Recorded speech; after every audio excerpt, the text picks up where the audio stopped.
وہ امپریس ہوتی ہے اور پھر وہ وہاں پہ کہتی ہے کہ میں سلمان کے ساتھ اپنے رب کے سامنے سر تسلیم خم کرتی ہوں، جو میں شرک کرتی رہی میں اللہ کی طرف رجوع لاتی ہوں، اور وہ اسلام قبول کرتی ہے۔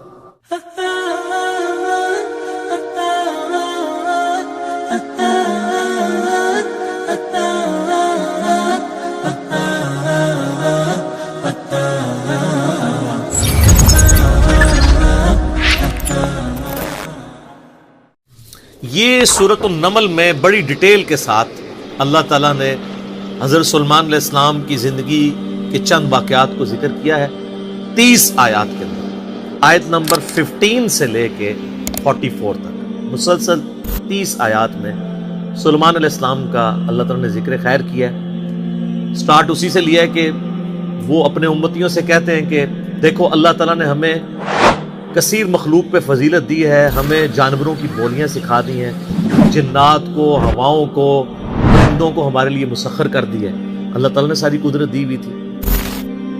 اور وہیں پر یہ بھی ذکر آتا ہے کہ ان کی فوج کے لشکروں میں تمام جن، انسان اور جاندار جتنے بھی ہیں ان میں سے ہر ایک کی ان کی علیحدہ فوج تھی، جس طرح آج کل آپ کہتے ہیں نا یعنی ایئر فورس، آرمی، نیوی، ان کے پاس نیوی کے لیے بھی جنات موجود تھے، ایئر فورس سارے پرندے ان کے حکم پہ مسخر تھے، ہوا ان کے حکم سے چلتی تھی، اور انسان بھی موجود تھے۔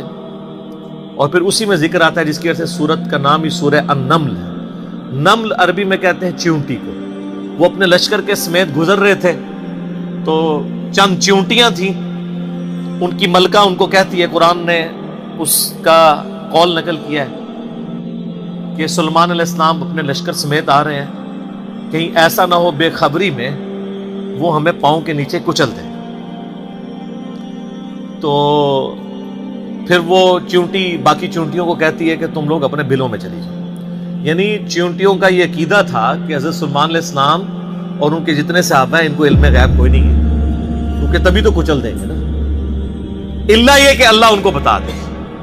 اچھا، آپ بزرگوں کے علم غیب لے کے بیٹھے، تو اس میں اللہ تعالیٰ نے سلیمان علیہ السلام کو اس چیونٹی کی بات سنوا دی، تو سلیمان علیہ السلام اس پر مسکرائے، اور مسکرا کے یہ نہیں کہا کہ مجھے علم غیب ہے، کہا کہ اللہ کا شکر ہے کہ اللہ تعالیٰ نے یعنی مجھے یہ کوالٹی دی ہے کہ اللہ تعالیٰ نے اس چیونٹی کی بات مجھے سنوا دی۔ ہر جگہ آپ کو سلیمان علیہ السلام کا کریکٹر نظر آئے گا گاڈ اورینٹڈ۔ ویسے یہودیوں میں ایک گروہ ایسا بھی ہے جو سلیمان علیہ السلام سے سخت نفرت کرتا ہے، اور بڑے بڑے ان کے اوپر سکینڈل بھی بنائے ہوئے انہوں نے، کیونکہ سلیمان علیہ السلام بڑے کٹر قسم کے موحد تھے، وہ توحید و عزم نہیں ہوتی نا۔ ہر جگہ آپ کو نظر آئے گا سلیمان علیہ السلام جب بھی کوئی کام ہوتا ہے نا، اپنے تو کسی کمال کا ذکر ہی نہیں کرتے، وہ کہتے ہیں یہ اللہ نے مجھے آزمایا ہے، اللہ نے مجھے دیا ہے تاکہ میں اللہ کا شکر ادا کروں، اللہ مجھے جانچ رہے کہ میں نے، وہ تو سینٹرڈ اراؤنڈ گاڈ۔ اور یہی ایک موحد کی نشانی ہوتی ہے، اور وقت کا پیغمبر تو امام الموحدین ہوتا ہے نا، تمام موحدین کا امام ہوتا ہے۔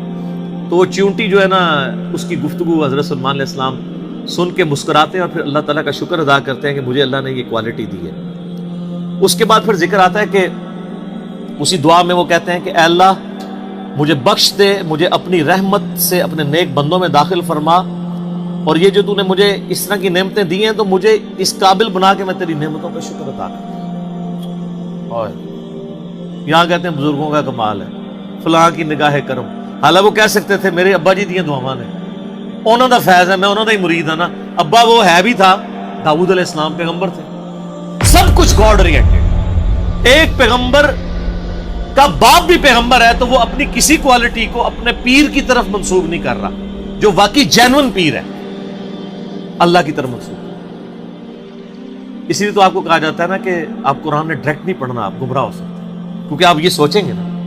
تو اس لیے تو ہم کہتے ہیں مرنے سے پہلے اے مسلمان کر لے اس پہ غور، کتابوں کا خدا اور ہے، بابوں کا خدا اور جب تم غور کر لو اس کے بعد ایک بار یہ بھی کہنا کہ نہ میں وہابی نہ میں بابی، میں ہوں مسلم علمی کتاب، نہ ہم سو کالڈ وہابی ہیں، کوئی علمی بات کرے تو اس کو کہتے ہیں وہابی ہے، اور نہ ہم بابوں کا دفاع کرنے والے بابی ہیں، ہم علمی کتابی مسلم ہیں، الحمدللہ۔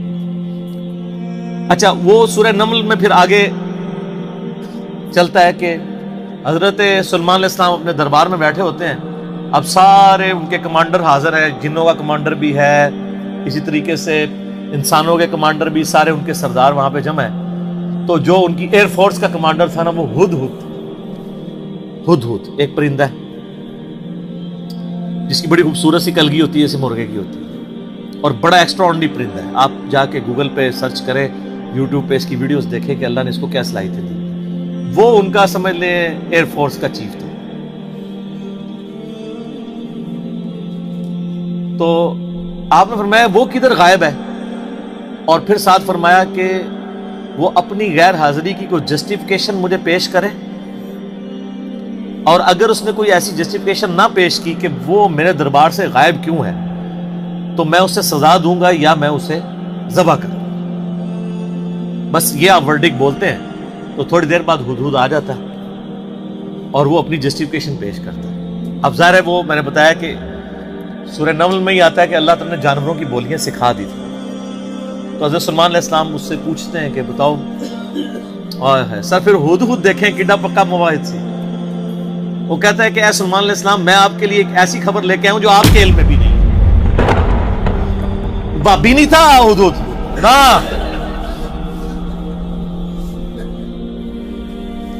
سلمان علیہ السلام نے کہا کیا خبر لے کے آیا ہوں؟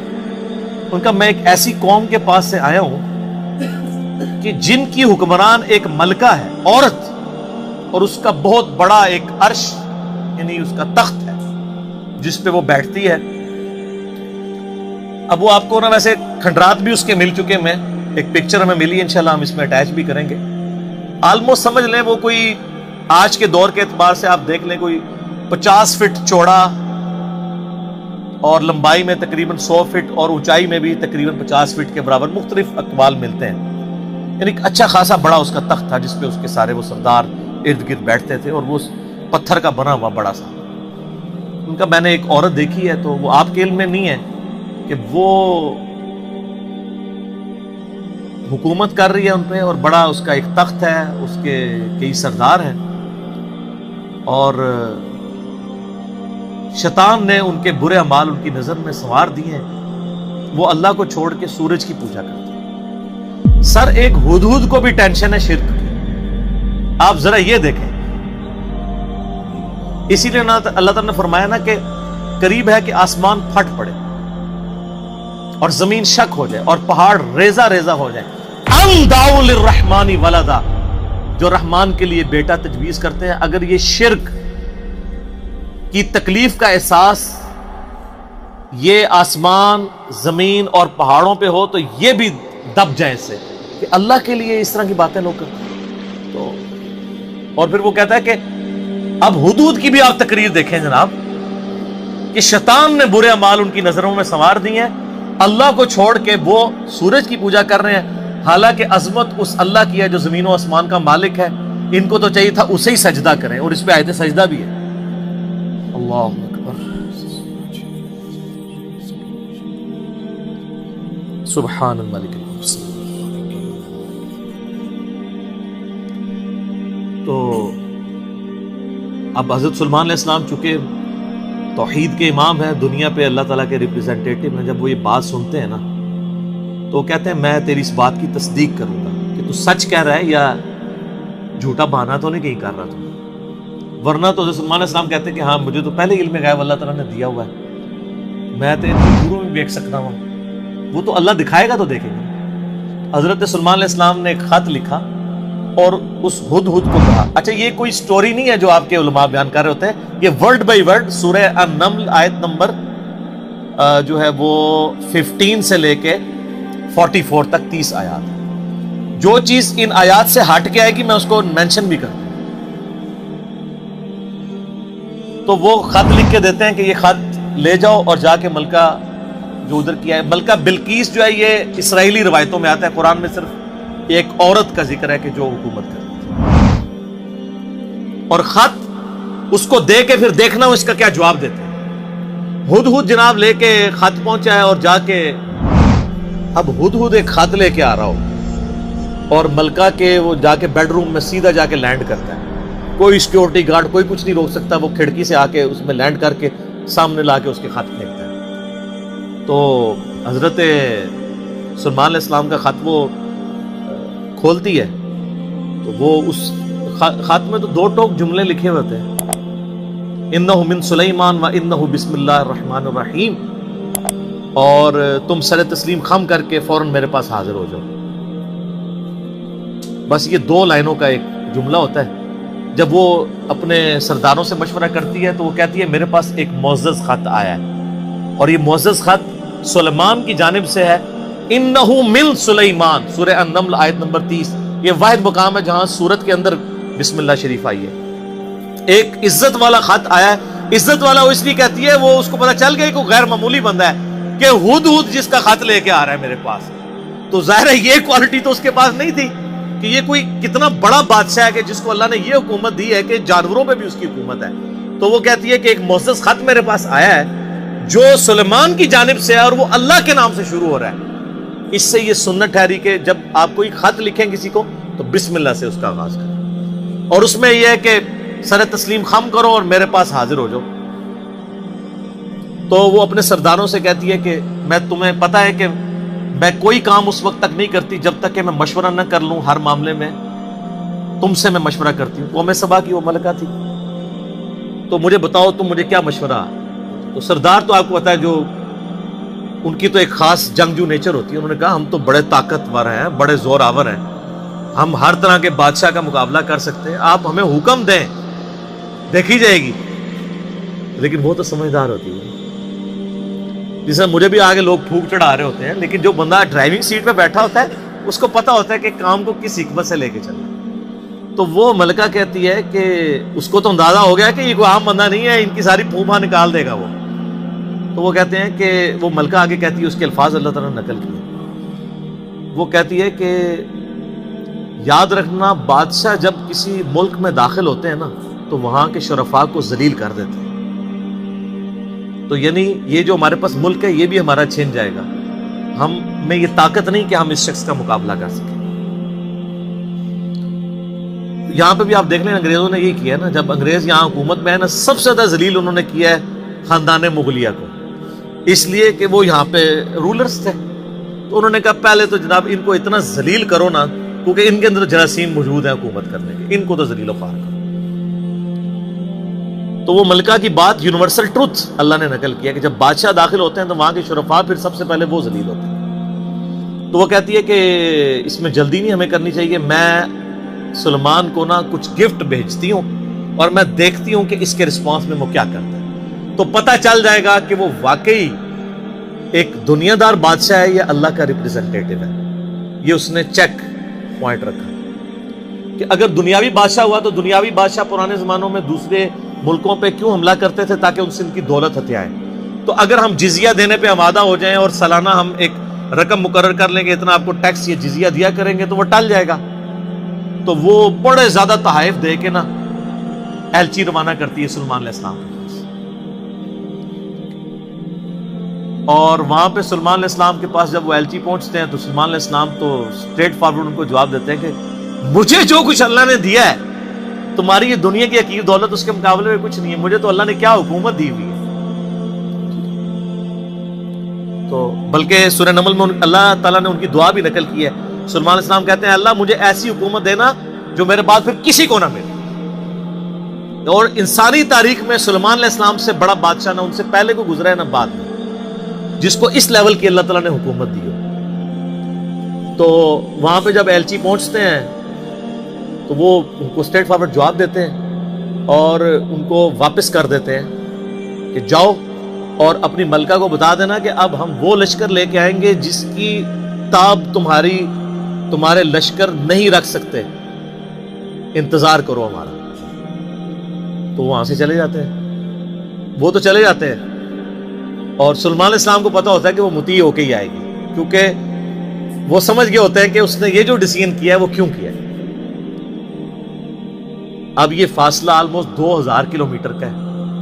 قوم سبا آباد تھی یمن میں اور حضرت سلیمان علیہ السلام یروشلم میں بیٹھے ہوئے تھے، بیت المقدس ایلیا شام کے اندر. آلموسٹ 2000 کلومیٹر کا یہ فاصلہ ہے. تو آپ سمجھ لیں یہ فاصلہ طے کرنے کے لیے بھی 40 سے 50 دن پیدل چاہیے. تو سلیمان علیہ السلام جب ان کو واپس کرتے ہیں، وہاں پہ جب واپس خط پہنچتا ہے تو ظاہر ہے ملکہ تو پہلے ہی اس کو سمجھ آ گئی ہوتی ہے کہ کوئی عام بندہ نہیں ہے، تو ملکہ یہ ڈیسائیڈ کرتی ہے کہ میں خود سلیمان کے پاس جاؤں گی، کیونکہ اس خط میں پہلے میں کیا لکھا تھا کہ مطیع ہو کے میرے پاس حاضر ہو۔ سر یہ بادشاہ کا آپ لیول دیکھیں کہ دوسرا بادشاہ جنگ بھی نہیں کرنی پڑ رہی، سیدھا وہ خود حاضر ہو رہا ہے۔ خیر اس بات کو کچھ عرصہ گزر جاتا ہے، جب اس کا لشکر آنے کے 3-4 دن یا کچھ دن باقی رہ جاتے ہیں نا، تو سلیمان علیہ السلام اپنی مجلس میں بیٹھے ہوتے ہیں، تو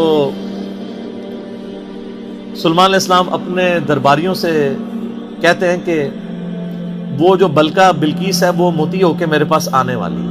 ان کو پتہ ہے، فیڈ بیک مل جاتی ہے، اللہ تعالیٰ نے وحی کے ذریعے آگاہ کر دیا۔ پھر وہ ایک گفتگو کرتے ہیں وہاں پہ، جہاں پہ وہ تخت بلقیس کا ذکر ہے، اور آصف بن برقیہ کا نام قرآن میں نہیں ہے، یہ اسرائیلی روایتوں میں۔ وہ سورۃ النمل کی آیت نمبر ہے 30۔ اعوذ باللہ من الشیطان الرجیم، بسم اللہ الرحمن الرحیم۔ بلکہ آیت نمبر 30 میں تو وہ یہ آگی 38 نمبر سے آن ورڈ، 30 تو پہلے گزر چکی نا، انہ من سلیمان و انہ بسم اللہ الرحمن الرحیم۔ یہ آیت نمبر ہے 38۔ قال یا ایھا الملأ ایکم یأتینی بعرشها قبل ان یأتونی مسلمین۔ حضرت سلیمان علیہ السلام کہتے ہیں اے میرے سرداروں، جو میرے ساتھ اٹیچ لوگ ہو، تم میں سے کون ہے کہ جو مجھے اس ملکہ کا تخت لا کر دے اس سے پہلے کہ وہ سر تسلیم خم کرتی ہوئی میرے پاس حاضر ہو جائے؟ کون ہے کہ جو ایسا کرے؟ قال عفریت من الجن، تو ایک بڑا دیو ہیکل جن کہتا ہے انا آتیک بہ قبل ان تقوم من مقامک، کہ میں آپ کی اس محفل برخاست ہونے سے پہلے 3-4 گھنٹے کی جو بھی آپ کی مجلس ہوتی ہے، مجلس ختم ہونے سے پہلے میں وہ تخت آپ کو یہاں پہ لا دوں گا۔ انبلیویبل چیز ہے، 2000 کلومیٹر سے اتنا بڑا تخت پتھر کا وزنی، 3-4 گھنٹے کیا، وہ تو آج بھی آپ اگر جہاز میں بھی لائیں تو 3-4 گھنٹے میں نہیں پہنچ سکتا، اس کو تو لفٹ کرنے میں پرابلم ہو جائے گی۔ وَإِنِّي عَلَيْهِ لَقَوِيٌّ أَمِينٌ، اور میں اس کے اوپر امانت دار بھی ہوں، میں پوری رسپانسبلٹی سے یہ کام کروں گا، اور میں طاقت بھی مجھے اللہ نے دی ہے، جنات کو اللہ نے بہت طاقت دی ہوئی ہے۔ تو حضرت سلیمان علیہ السلام یعنی ایگری نہیں کرتے اس مسئلے میں۔ تو پھر ایک اور شخص، قال الذی عندہ علم من الکتاب، وہاں ایک شخص بیٹھا ہوتا ہے جس کے پاس کتاب میں سے علم ہوتا ہے، وہ کہتا ہے انا آتیک بہ قبل ان یرتد الیک طرفک، میں اس تخت کو آپ کے سامنے حاضر کر دوں گا آپ کی آنکھ جھپکنے سے پہلے، فریکشنز آف سیکنڈ میں لے آؤں گا۔ ہمارے لیے تو وہی ہضم کرنا مشکل ہے، تو یہ تو خیر بہت بڑی چیز ہے۔ تو یہ اس نے دعویٰ کیا، بس یہ دعویٰ کرنے کی دیر تھی اور وہ لے بھی آیا تھا۔ فلما رآہ مستقرا عندہ، تو حضرت سلیمان علیہ السلام نے جب وہ تخت وہاں پر آیا ہوا دیکھا، قال ھذا من فضل ربی، اور انہوں نے کیا حضور کڈے پہنچے بزرگوں، کیا بات ہے، کیا صاحب کرامت ہو، نہیں اومٹ کر، ان کا یہ میرے رب کا فضل ہے، ھذا من فضل ربی۔ آپ لکھتے ہیں نگاہ مرشد سے، ماں باپ کی دعا سے، اور پیغمبر کا کہتا ہے ھذا من فضل ربی، یہ تو میرے رب کا فضل ہے۔ کیوں ہے فضل؟ لیبلونی اشکر ام اکفر، تاکہ وہ مجھے آزمائے کہ میں اس کا شکر گزار بنتا ہوں یا ناشکرا۔ یہ سر توحید ہے۔ ومن شکر فانما یشکر لنفسہ، اور جو کوئی اللہ کا شکر کرے گا تو وہ بھی اپنے نفس کی خاطر ہی کر رہا ہوگا، اللہ کو کوئی پرواہ نہیں۔ ومن کفر، اور جو کوئی اللہ کی ناشکری کرے، فان ربی غنی کریم، تو میرا رب تو غنی ہے، کریم ہے، اسے کسی کی پرواہ ہی نہیں ہے۔ ھذا من فضل ربی۔ اچھا اس کے بعد پھر آتا ہے کہ وہ ملکہ جب آئی، حضرت سلیمان علیہ السلام نے کہا کہ نا اس تخت کی حیت بدل دو، ڈیزائننگ اس کی تھوڑی سی چینج کر دو، جو اس کے اوپر کوئی پھول بوٹے لگے ہوئے تھے تھوڑا سا اسے ٹیمپر کرو، اور میں دیکھوں گا کہ وہ پہچانتی ہے اپنے تخت کو نہیں کہ نہیں پہچانتی۔ تو وہ پھر ملکہ وہاں پہ آ پہنچتی ہے، تو سلیمان علیہ السلام اسے ریسیو کرتے ہیں اور کہتے ہیں اس تخت کے بارے میں تیرا کیا خیال ہے؟ تو وہ بڑی سمجھدار ہوتی ہے، تو وہ کہتی ہے یہ تو لگتا ہے کہ یہ میرے تخت ہی ہے، اس کی مثل مجھے لگ رہا ہے بلکہ شاید وہی ہے۔ تو یہ اس کی سمجھداری کا بھی ثبوت ہے کہ وہ اس کو ٹیمپرڈ فارم میں بھی پہچان لیتی ہے، اور یہ اس کو دوسرا میسج مل جاتا ہے انہوں نے کیا لڑنا ہے، اس نے کہاں سے لڑنا ہے؟ وہ تو یہ بھی نہیں تھی ایکسپیکٹ کر سکتی کہ 4 مہینے میں بھی کوئی اٹھا کے یہاں لا سکے، ابھی تو اس کو یہ پتہ ہی نہیں تھا یہ تو ایسے آیا ہوا ہے۔ تو پھر سلیمان علیہ السلام اسے اپنے جو ٹیمپل ہے نا اس کی بھی تھوڑی جھلک کرواتے ہیں۔ آگے ایک محل میں جب لے کے آتے ہیں کمرے میں، تو اس میں ایسے شیشے جڑے ہوئے ہوتے ہیں کہ وہ گویا دیکھنے میں تالاب محسوس ہو رہا ہوتا ہے۔ تو جب اس پہ پاؤں رکھنے لگتی ہے وہ سمجھتی ہے شاید پانی والا تالاب ہے، تو وہ اپنے جو تہمد ہے یا جو بھی اس نے کپڑے پہنے ہوتے ہیں وہ تھوڑی سی اٹھا لیتی ہے، اس کی پنڈلیاں بھی ننگی ہو جاتی ہیں، وہ سمجھتی ہے پانی ہے، وہ پانی نہیں ہوتا، تو وہ امپریس ہوتی ہے، اور پھر وہ وہاں پہ کہتی ہے کہ میں سلیمان کے ساتھ اپنے رب کے سامنے سر تسلیم خم کرتی ہوں، جو میں شرک کرتی رہی میں اللہ کی طرف رجوع لاتی ہوں، اور وہ اسلام قبول کرتی ہے۔ باقی اسرائیلی روایتوں میں پھر ملتا ہے کہ سلیمان علیہ السلام کا نکاح اس کے ساتھ ہوتا ہے۔ قرآن نے اس چیز کو ایڈریس نہیں کیا، قرآن تو بس کنکلوڈ اس پہ کرتا ہے کہ وہ مسلمان ہو جاتی ہے، نہ وہ بریلوی ہوتی ہے، نہ دیوبندی ہوتی ہے، نہ اہل حدیث ہوتی ہے، نہ شیعہ ہوتی ہے، بلکہ مسلمان ہو جاتی ہے۔ اور آپ یہ الفاظ دیکھیں جناب، مسلمان مسلمان ہی ہے ہر طرف۔ ہاں، قالت رب انی ظلمت نفسی، وہ کہتی ہے میرے رب میں اپنی جان پہ ظلم کرتی رہی اس سے پہلے، واسلمت مع سلیمان للہ رب العالمین، اور میں سلیمان کے ساتھ سر تسلیم خم کرتی ہوں اس رب کے سامنے، اللہ کے سامنے جو سارے جہانوں کا پالنے والا ہے، میں سر تسلیم خم کرتی ہوں، میں مسلم ہوتی ہوں۔ تو وہ اپنا آپ اپنے رب کے حضور سر تسلیم خم کر دی۔